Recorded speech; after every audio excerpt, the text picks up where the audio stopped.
Replace ചെയ്ത് നോക്കി.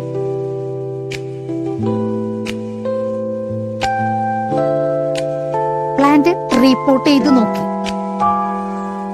Watering change ചെയ്ത് നോക്കി.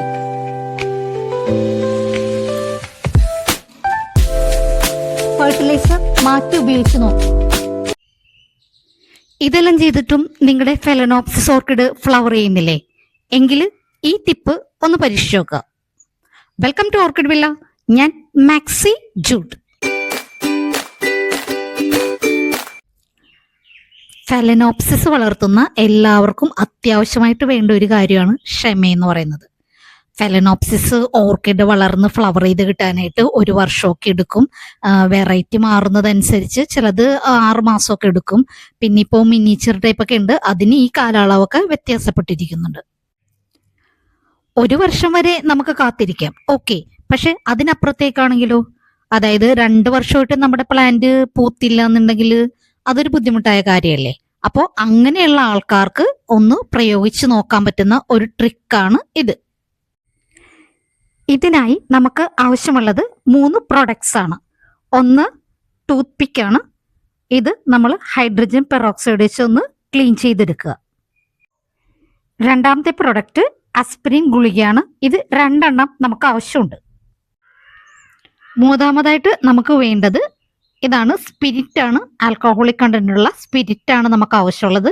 ഇത് മെഡിക്കൽ സ്റ്റോറിൽ നിന്ന് വാങ്ങിക്കാൻ കിട്ടുന്നതാണ്. ആസ്പിരിൻ ഗുളിക 2 എണ്ണം നമുക്ക് പൊടിച്ചെടുക്കണം. അതിനു മുമ്പായിട്ട് നിങ്ങൾക്ക് എൻ്റെ ഈ ടിപ്പ് ഇഷ്ടപ്പെടുവാണെങ്കിൽ ഒന്ന് ലൈക്ക് ചെയ്യും സബ്സ്ക്രൈബ് ചെയ്യുകയൊക്കെ ചെയ്യാൻ മറന്നു പോകരുതേ. ആസ്പിരിൻ ഗുളിക ഞാൻ 2 എണ്ണം നന്നായിട്ട് പൊടിച്ചെടുത്തിട്ടുണ്ട്. ഇനി ഇതിലേക്ക് നമ്മൾ നമ്മുടെ സ്പിരിറ്റ് ഇട്ട് കൊടുത്തിട്ട് ഒന്ന് ക്രീം പരുവത്തിലാക്കി എടുക്കുക. സ്പിരിറ്റ് ഇട്ട് നല്ല ക്രീം പരുവത്തിലാക്കി ഈ ഗുളിക എടുത്തിട്ടുണ്ട്. ഇനി ഇത് നമ്മൾ നമ്മുടെ പ്ലാന്റിൽ അപ്ലൈ ചെയ്യാൻ പോവുകയാണേ.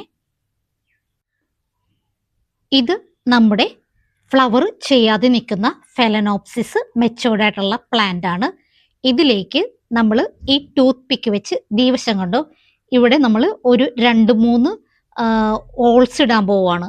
അതായത് വൂണ്ട് ഉണ്ടാക്കാൻ പോവുകയാണ്. അതുകൊണ്ടാണ് ഞാൻ പറഞ്ഞത് നമ്മുടെ ഈ ടൂത്ത് പിക്ക് സ്റ്റെറിലൈസ് ചെയ്യണമെന്ന് പറഞ്ഞത്. സ്റ്റെറിലൈസ് ചെയ്തില്ലെങ്കിൽ ഇതിൽ വല്ല അണുക്കളുണ്ടെങ്കിൽ ഇവിടെ വൂണ്ട് ഉണ്ടാകുമ്പോൾ ചിലപ്പോൾ അതിൻ്റെ ഉള്ളിൽ ഇൻഫെക്ഷൻസ് ഉണ്ടാകാനുള്ള സാധ്യതയുണ്ട്. ഓക്കെ, അപ്പോൾ നമുക്ക് വൂണ്ട് ഉണ്ടാക്കാം. 1 2 3 എത്ര വേണമെങ്കിലും 3 എണ്ണമൊക്കെ മതിയാവും. ഇനി ഈ വൂണ്ടിലേക്ക് നമ്മുടെ ഈ ക്രീം, നമ്മൾ തയ്യാറാക്കി വെച്ചിരിക്കുന്ന ഈ ക്രീം അപ്ലൈ ചെയ്ത് കൊടുക്കുക.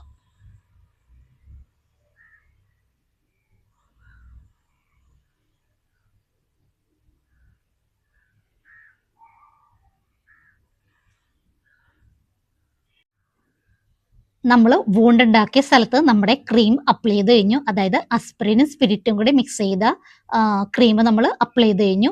ഇത് ഭയങ്കരമായിട്ട് എഫക്റ്റീവ് ആയിട്ടുള്ള ഒരു ടിപ്പാണ്. അപ്പോൾ നിങ്ങൾ ഇതൊന്ന് ചെയ്തു നോക്കുക. പിന്നീട് 2 ദിവസത്തേക്ക് 2-3 ദിവസത്തേക്ക് നമ്മൾ ഇതിൽ വെള്ളം വീഴാതിരിക്കാനായിട്ട് ശ്രദ്ധിക്കുക. വെള്ളം വീണാൽ ഇത് വേഗം പെട്ടെന്ന് പോവും. നമ്മൾ സ്പ്രേ ചെയ്ത് കൊടുക്കുന്നതിനേക്കാളും പെട്ടെന്ന് എഫക്റ്റീവ് ആണ് ഇത് പലരും ഉപയോഗിച്ചിട്ട് റിസൾട്ട് നല്ലതാണെന്ന് എന്നോട് പറഞ്ഞത് കൊണ്ടാണ് ഞാൻ ഈ വീഡിയോ ചെയ്യുന്നത്. ഈ ടിപ്പ് ഇതുപോലെ ഫ്ലവർ ചെയ്യാതെ നിൽക്കുന്ന നിങ്ങളുടെ ഫെലനോപ്സിസ് ഓർക്കിഡിലൊക്കെ ഒന്ന് അപ്ലൈ ചെയ്ത് നോക്കുക. എന്നിട്ട് ഫീഡ്ബാക്ക് ഒക്കെ ഒന്ന് കമന്റ് ചെയ്യണേ.